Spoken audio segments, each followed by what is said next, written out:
처음에 한 1년은 많이 힘들었었어요. 새로운 게 접하다 보니까 이제 적응하는 그런 어떤 것도 전부 새롭고, 때로는 뭐 그 박쥐하고도 싸울 때도 있고 산까치가 나를 공격할 때도 있고. 아름다운 자연을 배경으로 펼쳐지는 그림같이 예쁜 집. 빽빽하게 들어선 아파트가 아니라 편안하고 여유롭게 느껴지는 전원주택. 은퇴하고 내려온 사람뿐 아니라 최근에는 젊은 사람들까지 전원주택을 찾을 정도로 자연 속에 어우러지는 삶에 대한 관심이 뜨거운데요. 강원도는 대표적인 전원주택 입지로 각광받고 있습니다. 서울하고 지방하고 비교했을 때 저렴한 비용으로 전원주택을 구입할 수 있다는 데 있는 것 같고요. 거리, 교통편, 고속도로도 그렇고 웬만한 데는 2시간, 2시간 반 이내 갈 수 있다는 거. 2014년도에 평창 동계올림픽 개최가 확정이 됐지 않습니까? 2014년 이후로 강원도에 이제 SOC 개발이 굉장히 활발히 이루어졌습니다. 강원도가 수도권으로의 접근성이 좋아졌기 때문에 상대적으로 집값이 저렴하면서 접근성이 좋아진 강원도에 관심을 갖게 된 것으로 생각하고 있습니다. 그렇다면 강원도 전원주택 실제로 구매하려고 한다면 얼마가 필요할까요? 거래 가격은 150평, 200평, 건축 면적은 한 25평에서 30평 정도로 많이 찾고 있고요. 금액대는 건물가, 토지 합해가지고 2억 내외나 한 플러스 마이너스 5천 정도. 조립식 주택 같은 경우는 300만 원, 벽돌 감고 이제 기와 올리고 하면 평당 가격이 한 350에서 400 정도 들어가요. 그리고 이제 목조 주택 같은 경우는 400 이상.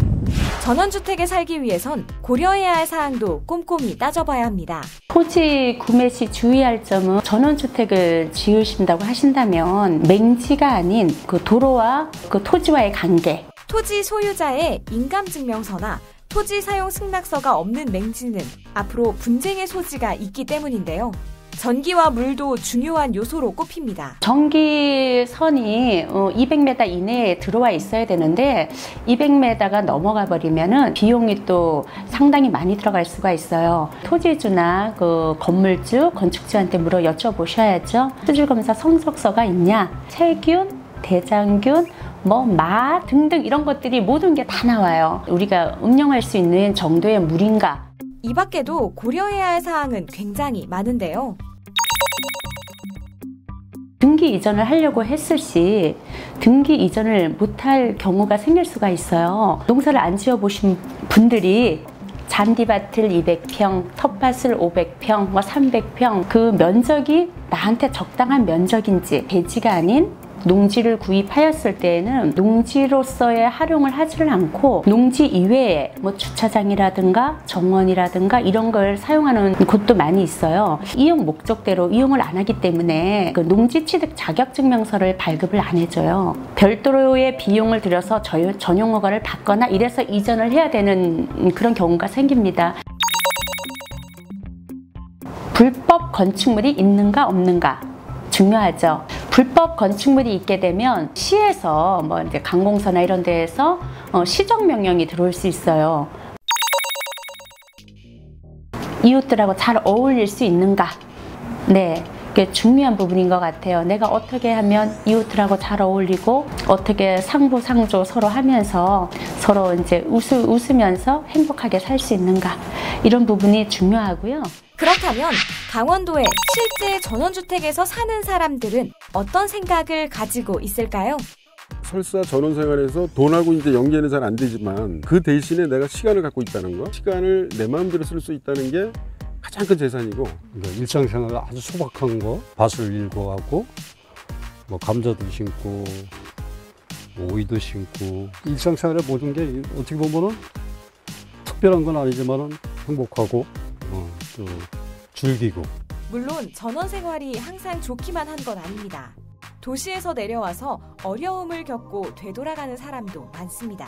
그러니까 이웃 간에 소통이 돼야 되는데 성격상 또 안 맞는다든가 조용한 걸 좋아하시거나 이런 분들은 후회하고 다시 올라가시는 경우도 계십니다. 때로는 그 박쥐하고도 싸울 때도 있고 산까치가 나를 공격할 때도 있고 그 불편함은 적어져. 뭐를 산다든가 하다못해 소주 한 병이라도 막걸리 한 병이라도 많이 차를 타고 나가야 돼. 처음에 한 1년은 많이 힘들었었어요. 시골의 이 자연이라든가 이런 게 좀 새로운 게 접하다 보니까 이제 적응하는 그런 어떤 것도 전부 새롭고.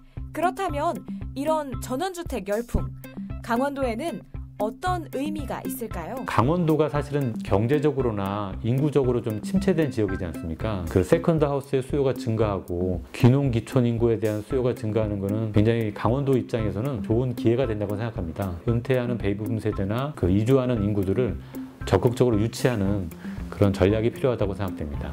도시의 분주함에서 벗어나 여유로움을 찾고자 하는 전원주택.